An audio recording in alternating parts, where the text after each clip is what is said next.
大家好，我现在跟大家播报一篇来自法广的文章，作者是安德烈。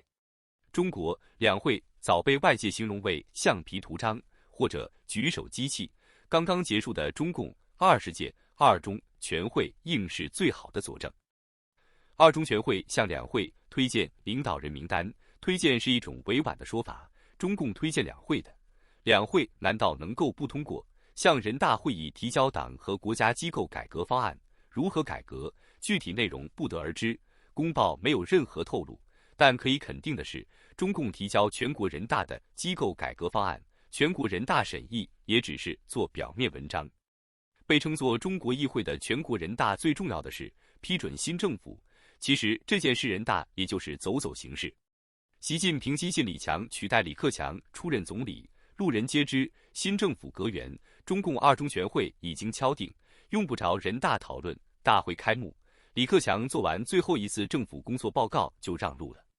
这一切并不奇怪，无非习时代做的有过之而无不及。比如中共中央2月26日还专门下达文件，要求在法律教育中严格遵守习近平总书记的指令，坚决反对三权鼎立、司法独立宪政等西方错误观点。这好像是在给两会敲警钟。关于二中全会审议的党和国家机构改革方案，香港媒体报道最重要的是要对国安系统进行重大变革，或设中央内务委员会，纳入公安部、国安部，或强化中央领导办公室，并由习的亲信王小洪亲自挂职。这样一来，总书记本人将一统刀把子。二中全会2月28日闭幕，关于机构改革的细节公报没有披露，但强调了国际环境严峻复杂，国内改革发展稳定任务艰巨繁重，因此要更好统筹发展和安全，坚决维护国家安全和社会稳定。公报还讲到，世界进入新的动荡变革期，中国发展进入战略机遇和风险挑战并存、不确定难预料因素增多，必须准备经受风高浪急甚至惊涛骇浪的重大考验。经济恢复的基础尚不牢固，各种超预期因素随时可能发生。观察人士分析，透过这一笼统的概述，字里行间流露出习近平主持的二中全会对前景有很重的不安全感，用词用句都围绕强化稳定和国家安全展开，并称中国发展面临各种意外因素。习近平过去曾用黑天鹅、灰犀牛形容超预期事件。如何应对不确定或者不安全因素，二中全会公报强调党的领导。而且为了配合二中全会和即将召开的两会，党刊求是3月1日发表习近平去年3月题为新时代党和人民奋进的必由之路的讲话。讲话的核心内容是坚持党的全面领导，是坚持和发展中国特色社会主义的必由之路。而中国特色社会主义是实现中华民族伟大复兴的必由之路。习近平还说，办好中国的事情，关键在党，关键在全面从严治党。中央社分析，求是杂志选在此刻发表习近平的这篇旧讲话，被认为有呼应党和国家机构改革方案通过的意味。而这一方案已被外界解读为中国强党弱政时代的来临。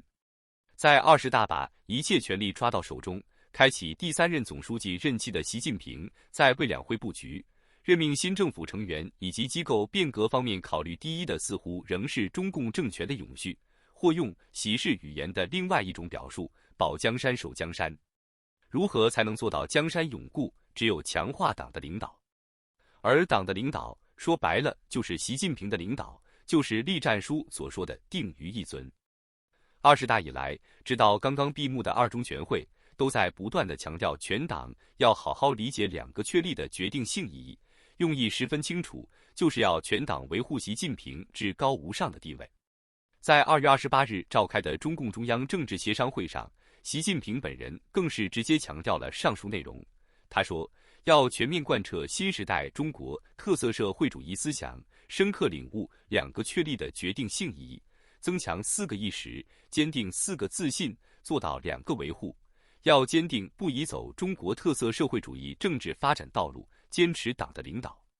唯一不同的是，在要全面贯彻新时代中国特色社会主义思想一句去掉了习近平3个字。在习近平的谋划和布局中，一切都围绕不断的巩固党的权力展开，而且他要把这一切不断的告诉全党，只有他领导的党才能领导中国的伟大复兴。人民日报2月27日头版头条发表人民江山长文，也是在配合二中全会和未来的两会。文章重负人民就是江山，江山就是人民，历述习近平的伟大功劳和我将无我的忘我精神。通篇的用心自在于把江山人民党的领袖牢牢地绑成一个三位一体。文中还举出习近平领导防疫的例子，从人民至上、生命至上，一个也不放弃的高度去强化领袖与人民、领袖与江山的关系。问题是，国内外普遍认为习近平的动态清零为中国造成了巨大的人道和经济的灾难。许多人批评他那样做其实是为了保全，为了在20大顺利连任，人民至上不过是说辞。习最后被迫放弃毫无效果且已失控的清零，短短2个月染疫暴增，死亡人数成谜。网上有人讽刺领袖意志至上，人民生命至下。而用在这里的守江山与封建帝王的坐江山又有何不同呢？有分析认为，保江山永不变色的却是习近平的重大忧患，因为他想在毛之后开辟持久掌权甚至终身掌权的先例。但是在这磨长的一个时间过程中，尤其在他登台以来，本以为东升西降中国可以平视世界了，反而国内外环境对中国越来越不利的形势下，内部自然难免暗流涌动。习近平在20大报告中称，大党更需要愈大愈惧、愈降愈恐的态度，这是在告诫全党，还是泄露了自己内心的不安？而中纪委书记李希在中共二中全会前大喊坚决清理门户，真正做到让党中央和习近平总书记放心，更是意味深长。谢谢大家收看，欢迎给我们节目点赞。